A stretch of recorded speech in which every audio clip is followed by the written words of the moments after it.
Hey folks, welcome to Helen Roscoe Yoga on YouTube. I hope you're well.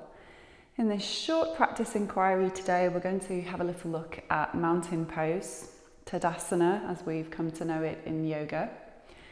And so this is taken from standing, although you could also practice this from a chair as well. So I'd like you to take a few moments to bring yourself into a position with your feet hip distance apart, toes parallel to one another, or roughly parallel to one another. So just take a few moments to check in with yourself as you stand normally, as you would in your daily life. Or maybe you wouldn't stand like this. Maybe you have one foot out to the side or your toes point out. So we're just going to bring it in to something that feels a little more contained. Okay, then what I'd like you to do is take your toes out as if you're stepping out from your heels, so like a Charlie Chaplin position. Toes move out, just see how that feels. And then pivot on the balls of your feet and take your heels out, so your toes are pointing in. So just notice how that feels in your body, around your glutes, your legs, maybe your back, your knees. Okay, then take one foot, let's go right foot, guide the heel in, and then bring your toes in line with your heels on the same side. Bring your left heel in, and then pivot on the heel and bring your toes to be in line with your heel, and then have a little kind of shuffle or snuggle through your feet so that you begin to settle into this new alignment. It's always really useful to look down, even though when we complete where we are, we will not be looking at our feet. It's useful to just notice the difference and what our habits are. Okay, coming back to your right foot, I'd like you to lift the toes, spread them wide, and then see if you can almost isolate baby toe, fourth toe, third toe, second toe, big toe. So there's a spreading that goes on across the ball of the foot and the toes. And then with a breath in, lift your heel of the right foot, and as you exhale, send the heel as if it's going way back behind you, lengthening out behind you, down into the ground. Lift the toes of your left foot, spread them wide, baby toe, fourth toe, third toe, second toe, big toe. And then inhale, lifting the heel, exhale, send it way back behind you.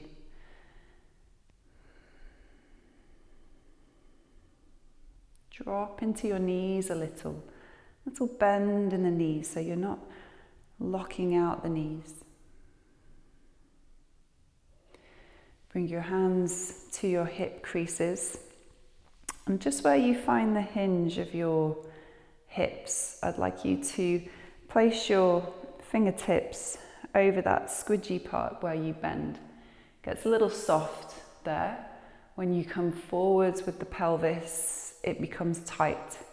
So I'd like you to go between a little hinge, feeling the softness of your hip flexors, and then as they stretch, they become tighter as you press your hips forward. So just go between those two movements, but gradually making the movements smaller. So you're feeling the tautness of the front of your hips, across your hip flexors, and then you're feeling the squidginess as you bend forwards. And what we're looking for is a springy texture, a springy feeling. So as you bring your pelvis into slightly smaller ranges of motion here, finding a position whereby the pelvis comes in and there's almost a springiness to soft tissue. So it's not soft, really soft, but likewise it's not really tight. And that's helping you find a neutral alignment with your pelvis. When you're happy with that, Just let your hands release down. Shrug your shoulders up towards your ears. Release them away from your ears, down. As if your shoulder blades move away and down the spine. Arms by your sides.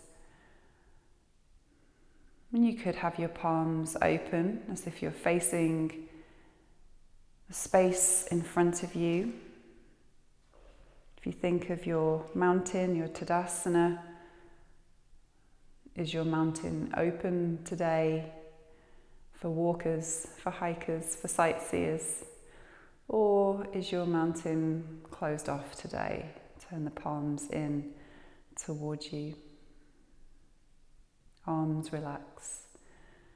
And then if you would like to join your hands together at the center of your chest, just start to focus on your neck alignment for a moment, snuggling the chin in. Again, just be mindful of those shoulders. Let's take a few breaths here. It can always be useful to bring a smile into our practice. It makes everything feel a lot lighter and more joyful. So if you'd like to smile, let your teeth part, your tongue relax, your lips part. It brings a natural smile to your facial expression. Notice the breath in, perhaps pressing into your hands. And as you exhale, the softening, the hollowing of the chest. Just sense that you can drop down into the base of your mountain as you exhale.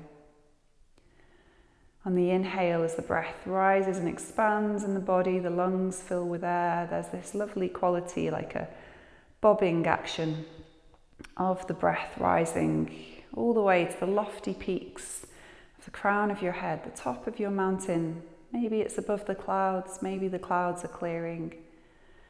And then as you exhale, journey down through your body, through your mountain towards the soles of your feet, and invite a sort of softening as you go. But as you bring that softening, there's still this lovely structure and rise in the body. Your mountain stands tall, even as you soften. We're just letting go of tension to enable that mountain to remain strong,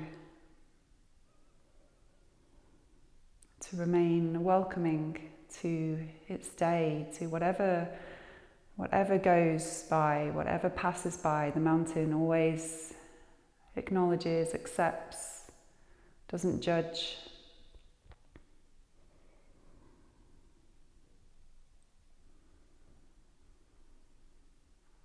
Okay. One more breath here. Sigh your breath out. Relax the hands. I hope you enjoyed this short inquiry into Tadasana, mountain pose. If you are inclined to, please do leave some comments in the comments section, and if you haven't done so already, make sure you subscribe.